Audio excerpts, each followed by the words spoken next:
Amigos oyentes, hermanos queridos, buenos días. El Evangelio del día, hoy 18 de julio del año 2020. Aquí estamos Patricia y Miguel, este matrimonio cristiano, dispuestos a leer y comentar este Evangelio. Primero la lectura, Patricia. Lectura del Santo Evangelio según San Mateo, capítulo 12, versículos del 14 al 21. En aquel tiempo, al salir de la sinagoga, los fariseos planearon el modo de acabar con Jesús. Pero Jesús se enteró, se marchó de allí y muchos lo siguieron. Él los curó a todos, mandándoles que no lo descubrieran. Así se cumplió lo dicho por medio del profeta Isaías. Mirad a mi siervo, mi elegido, mi amado, en quien me complazco. Sobre él pondré mi espíritu para que anuncie el derecho a las naciones.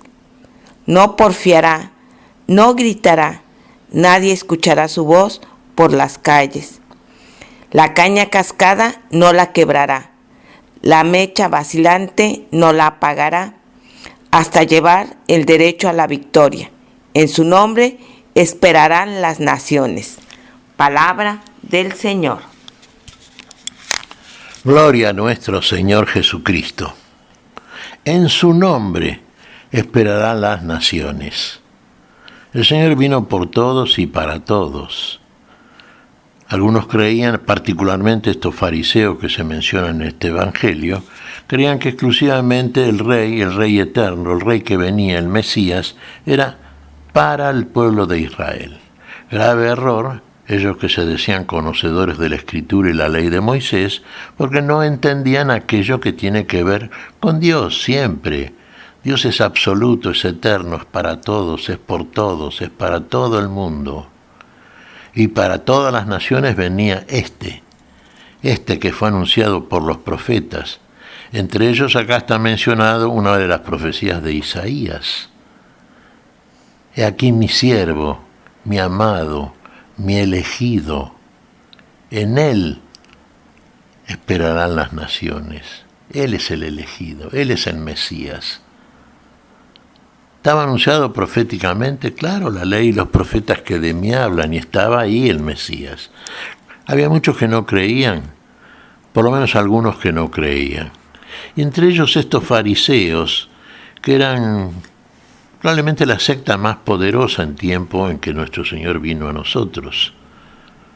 Bueno, ¿y qué procuraban los fariseos? Por celo religioso, por envidia fundamentalmente, porque veían en Jesús el adversario, aquel que venía a traer un mensaje opuesto al de ellos, que no entendían la ley que decían defender, que buscaban solamente el prestigio personal, que buscaban la autoridad sobre quien no tenían autoridad, porque la autoridad exclusivamente viene del amor y del amor de Dios, y de aquel en quien Dios deposita la elección para que sea el representante de Dios entre los hombres, como lo fue nuestro Señor Jesucristo, el Hijo de Dios hecho hombre, o asumiendo nuestra naturaleza humana. Bueno, y buscaban matarlo, sí, y había nuestro Señor, sí, en todos los lugares donde el Señor hablaba, evidentemente movía el interés de la gente y muchos lo seguían, como en este caso.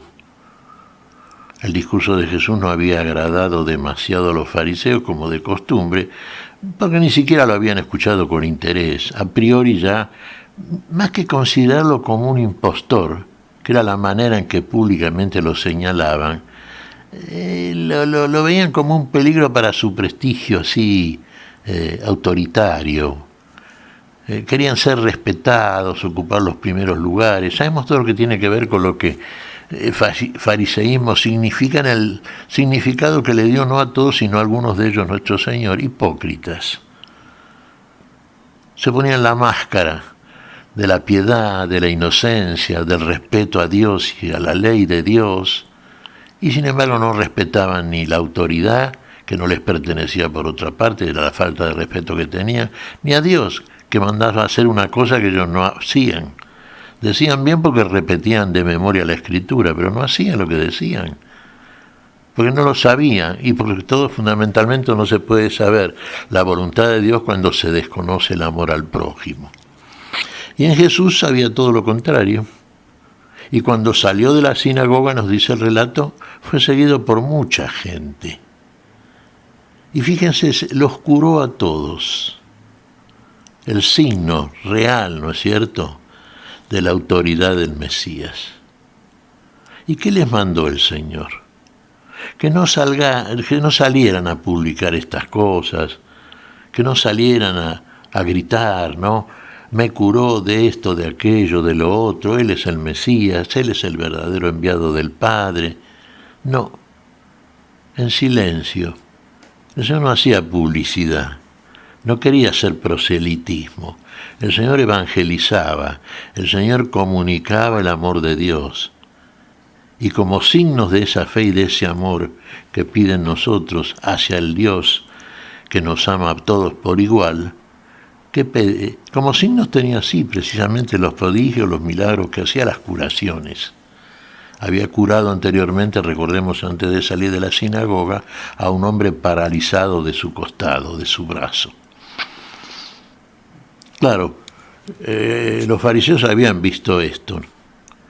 Y por aquellos que se dice que no hay peor ciego que el que no quiere ver, bueno, le buscaban la vuelta para asociar el milagro, el signo que hacía el Señor, con un poder recibido no de Dios, sino de otra fuente. Sabemos cuál era para ellos, ¿no? Ellos que estaban verdaderamente comunicados con el adversario de Dios. Bueno, y nuestro Señor entonces pide esto. ¿Pide qué cosa? El silencio, que hable por sí propia la conducta, que hable por sí propio los sentidos recuperados para la vida y a través de ellos hacer y comunicar el bien que de Dios se recibe. Que es lo que tenemos que hacer todo cristiano, copiando el estilo que nos enseñó nuestro único Maestro, nuestro Señor Jesucristo. No salgamos por las plazas a los gritos, hermanos. Muchas veces hermanos nuestros que están confundidos también salen a predicar a gritos, salen inclusive por medios así técnicos, radios, a través de las redes, salen a gritar estas cosas que hacen como si fuera el mérito de ellos, si es que verdaderamente lo hacen. Porque si verdaderamente fueran ellos el amor que los impulsa a la comisión de la sanidad hacia el otro y de la relación con el otro, no lo estarían gritando. Simplemente se estarían gozando al ver precisamente cómo la recuperación del otro a partir del amor de Dios es la posibilidad que Dios nos ofrece a todos. El Señor dice acá una frase curiosa del profeta, ¿no? No quebrará la caña, ¿no es cierto? No dejará que la mecha se apague. Nada de lo que hace el Señor crecerá sin que el Señor lo permita.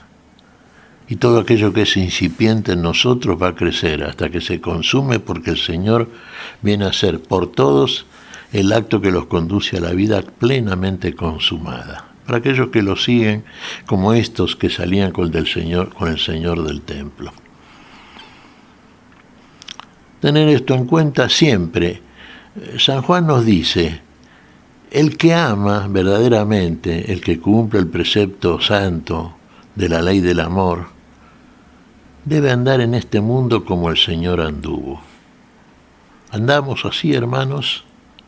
¿O preferimos la popularidad, el aplauso, la ovación, el lugar de privilegio, a través de una exhibición de nuestro poder, como si fuera propio, ¿no es cierto?, en orden a los hechos religiosos?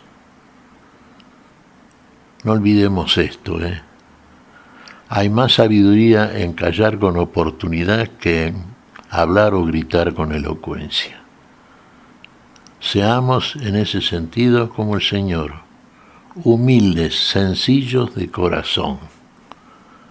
Son los rasgos característicos del verdadero cristiano. ¿Qué te parece, Patricia? Pues mira, Miguel, pienso que hay que pedirle al Espíritu Santo el don de la prudencia. Así como Jesús se retiró sin enfrentar a los que lo perseguían, a los fariseos, así nosotros tenemos que pedir ese don de la prudencia para saber cuándo hablar y cuándo callar. Porque como bien decías tú, de nada nos sirve ir a gritar, a hablar en las plazas si nuestra conducta no es acorde a la que manda el Señor.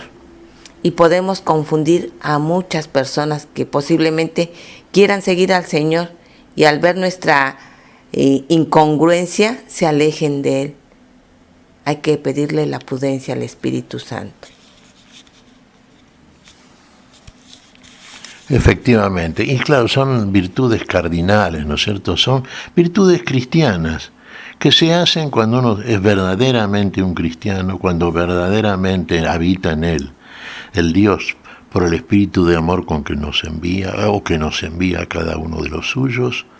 Entonces, en ese sentido, espontáneamente brota de nosotros la prudencia, la templanza, la paciencia, todo aquello que debe exhibir, y no de un modo así ostentoso el cristiano, sino del modo en que lo muestra Dios, en el secreto de la humildad, en el secreto de esa paciencia propia de todo cristiano que espera en Dios, no confía en sus propios méritos.